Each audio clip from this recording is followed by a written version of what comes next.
Hello, welcome back to The Point. I'm happy to have you here with me today, and if you enjoy this vlog, would you please like it or subscribe so that I can build the listenership that I'd like to build.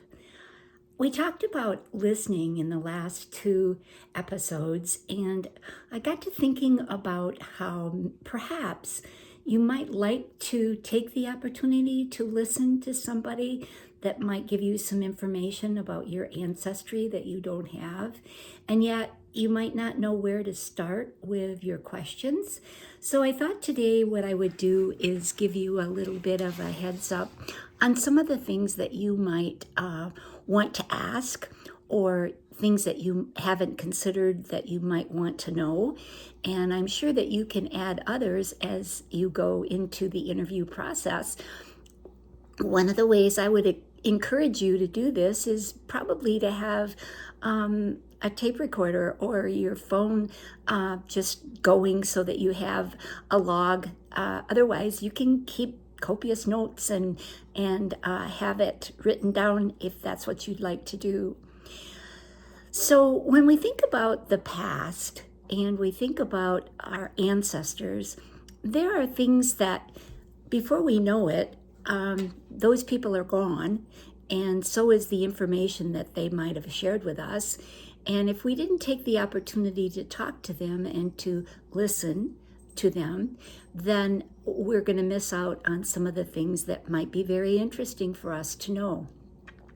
I don't think you get to the point of really being interested in your ancestors until you're older, but it's something that we can do when we're young and treasure when we're old.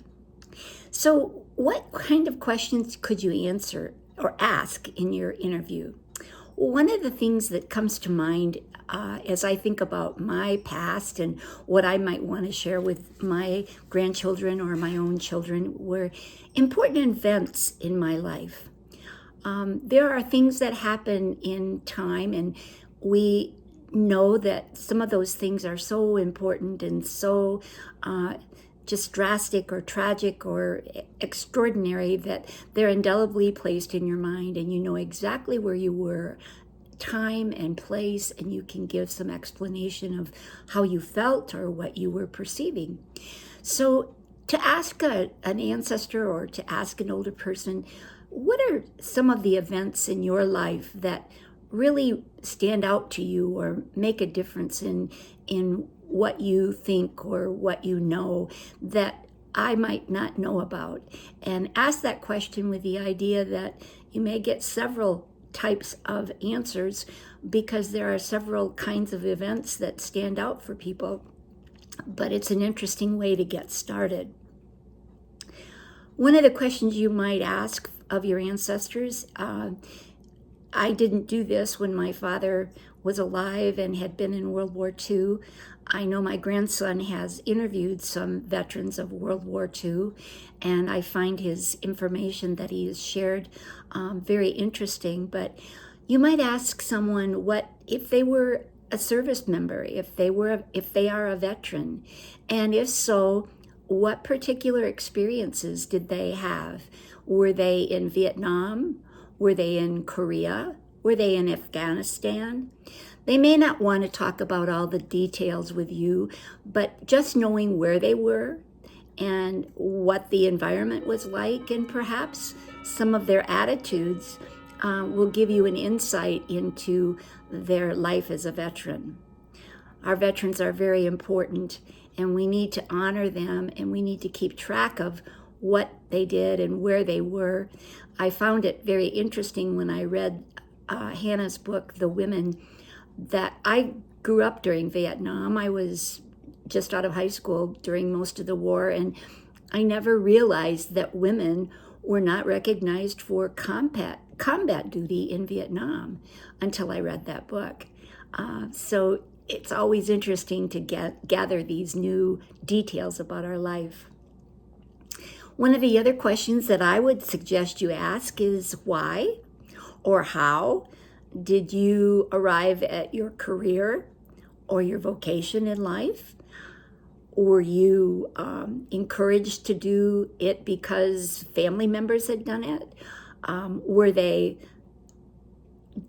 they decide when they were a very young age that they were going to pursue a particular career?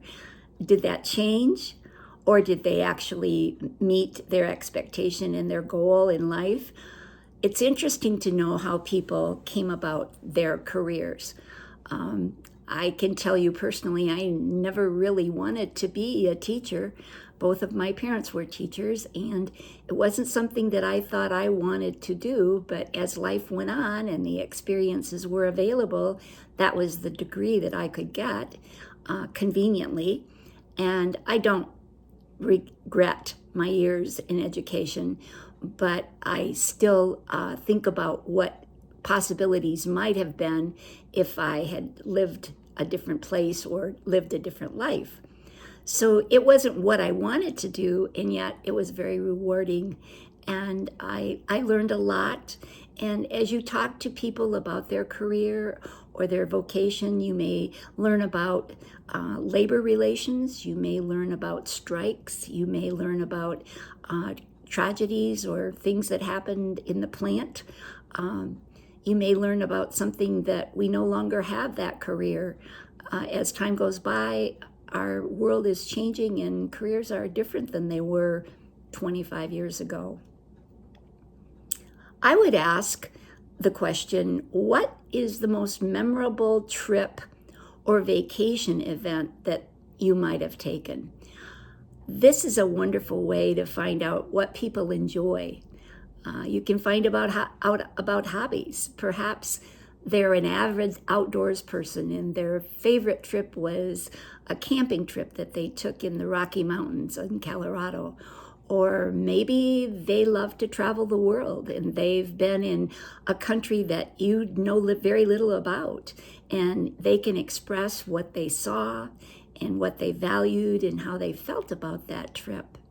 Those are kinds of things that sometimes we forget to ask because we're told about them more often, but sometimes people go places or have traveled someplace or have experienced an event that we weren't a part of. I think probably one of the most memorable events in my life was the day that the men walked on the moon. I lived in South Dakota at the time. I can tell you I was with friends at their mobile home.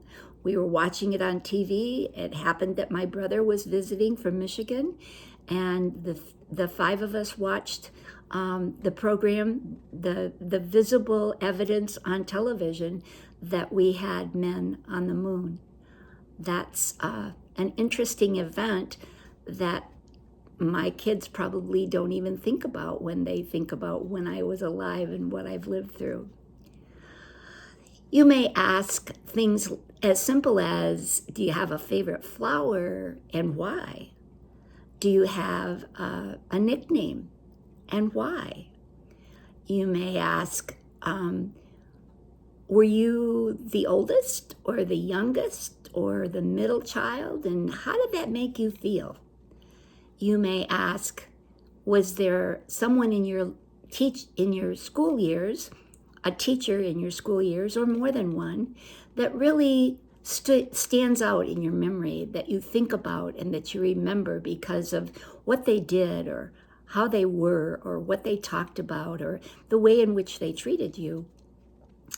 That's always an interesting conversation, as many of us who are older experienced one-room schools or country schools or multi-age classrooms where there were more than one grade being taught together. Those kinds of things are very important to people, and they're an interesting fact that you can ask of the older people that you might be interviewing. Finally, I just hope I've given you some ideas of things that you might ask in an interview of an ancestor. It's hard for us to think about being ancestors when we're still alive and we're much older, but that's what we will be. And once we're gone, we can't answer those questions, or we can't give you the details of something that we might have seen or heard or done because we're no longer around. So I encourage you to take the time to create a list of questions that you might find interesting to learn about, and to take the time and to take the interest and show the love for someone that you know by asking them some questions about their life. Until then, next time, I'd like you to live your faith, love yourself and others, and until then, consider the point.